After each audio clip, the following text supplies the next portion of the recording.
sleepy. You have to get up early tomorrow, remember? Oh, I don't want to go to bed yet. It's bedtime and sleep time. Now, put these things down. Now get under the covers and out with the lights. Mom, I'm always awake for ages after the lights are out. Oh, don't worry. You'll fall asleep right away. You'll be asleep before you know it. Good night, Billy. Good night.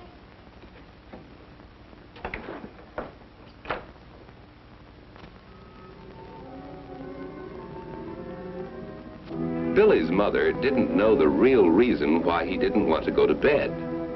When he was left alone in the dark bedroom, Billy became frightened. He didn't understand about fear, that fear is a natural thing and nothing to be ashamed of, and that there's a way to go about getting over some fears. So he had never told his mother about it.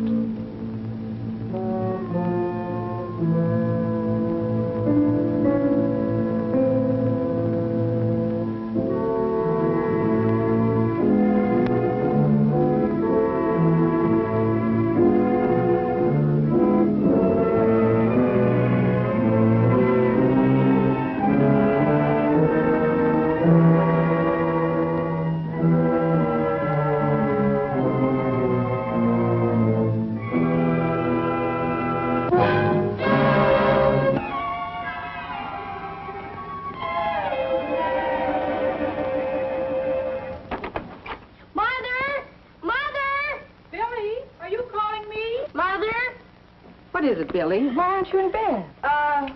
What's wrong, Billy? Is something the matter? Mother... Yes? Is it all right if I leave the lights on just for tonight? Oh, is that what's been bothering you? I thought I saw someone in the room, and I heard noises. Well, noises always seem louder at night, and then we often imagine all sorts of things that aren't true. Tell me, Billy, are you often afraid like this? Lots of nights. Well, I'm sorry you didn't tell me about this before. You should never be ashamed of telling me when you're afraid of something. Fear is nothing to be ashamed of. Everybody's afraid of something or other. It's very natural. Do you remember what happened a few weeks ago, that Sunday morning? I was making breakfast. You and Dad were waiting so you could get outside to work on the lawn.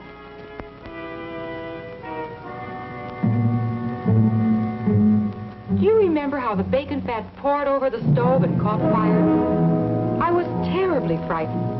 Your father was frightened, too. Then he remembered an old trick about putting out grease fires, and he quickly smothered the flame. We were all frightened of the fire. It was natural. Being afraid was nature's way of warning us that the fire was dangerous and might harm us. That's what fear is, a warning of danger. Sometimes we're afraid of big things, and sometimes we're afraid of very little ones. But you shouldn't be ashamed of being afraid of something dangerous. No matter whether it's big or little, being afraid is nature's way of reminding us that we should do something to avoid the danger, and to avoid being harmed. Do you remember the time you threw the ball onto the ledge at school?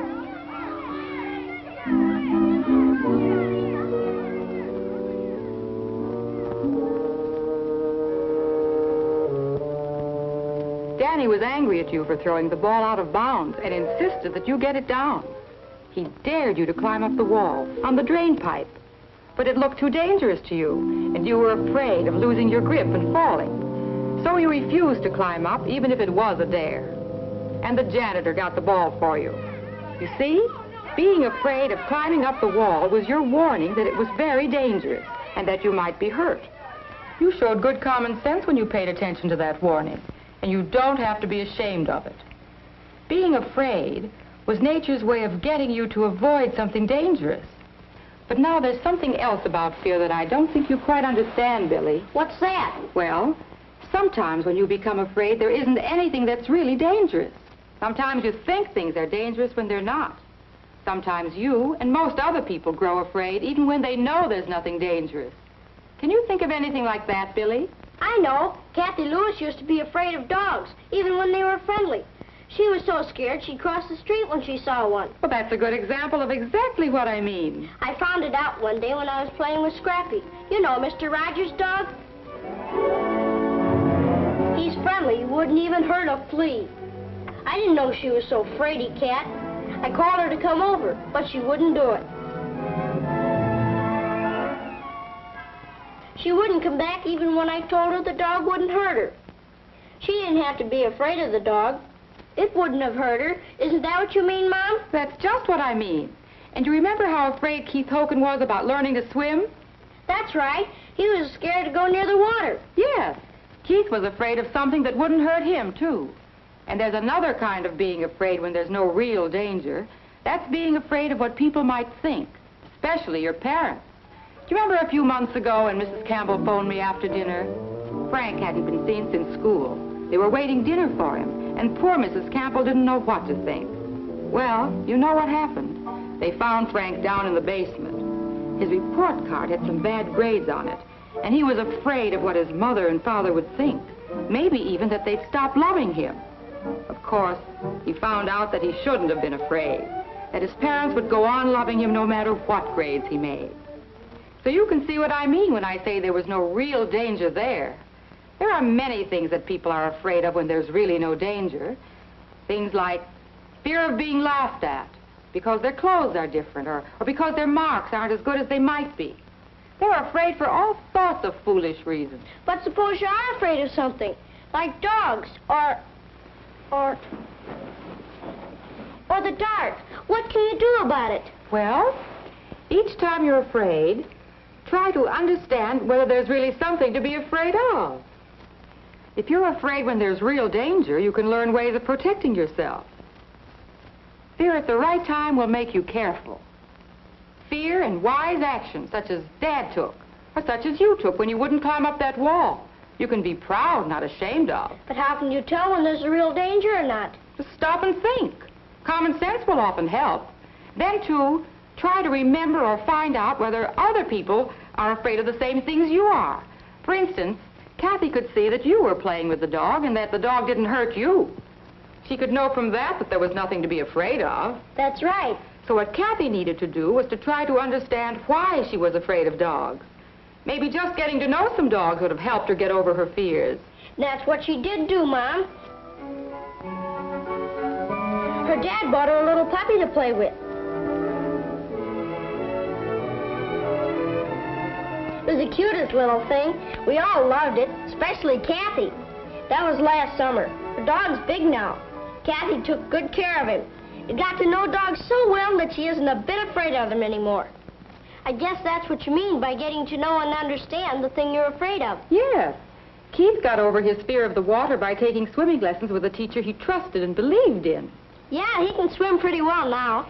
There's another thing you can do to help yourself get over a fear when there's no real danger, and that's to talk about your fear with somebody. Like we're doing now. That's right. You could talk it over with your parents, friends, your teacher, your doctor, someone you're fond of and trust. If Frank had only talked with his mother and father about his fear that they might stop loving him if his report card wasn't good, it would have been better for them all. Of course, his parents didn't realize he felt that way. Perhaps they expected too much of Frank. And it may sound funny, but Frank's grades were bad partly because of his fear of his parents. He was afraid he couldn't make good. Talking it over certainly made a big difference to the Campbells. It helped all of them understand each other better. As they talked over his work and work habits and what they expected of him, Frank got over his fear of making poor grades and of not doing well enough to please his father and mother. He's doing much better in school now, isn't he? Yeah. Gee, Mom, it does help a lot to talk things over. Billy, would you like to talk about some of the things that you're afraid of? Like why you don't like the room dark? Well, I'm lonesome. And I'm afraid you and Dad aren't downstairs. That maybe you've gone away. You have my word that we'll never go away without telling you. And of course we'd never leave you alone. Either we or someone else will always be where you can call. How about it? Ready for sleep now? Yeah, I guess so. All right, darling. Good night. What about the light, Billy? Tell you what, Mom. Leave the door open a little instead, will you? That's fair enough. Good night, son.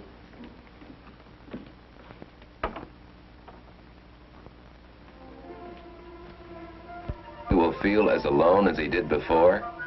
Do you think he'll stay awake as long as he used to? Does knowing that others are afraid of real dangers make it easier for Billy to stop worrying about his own fears?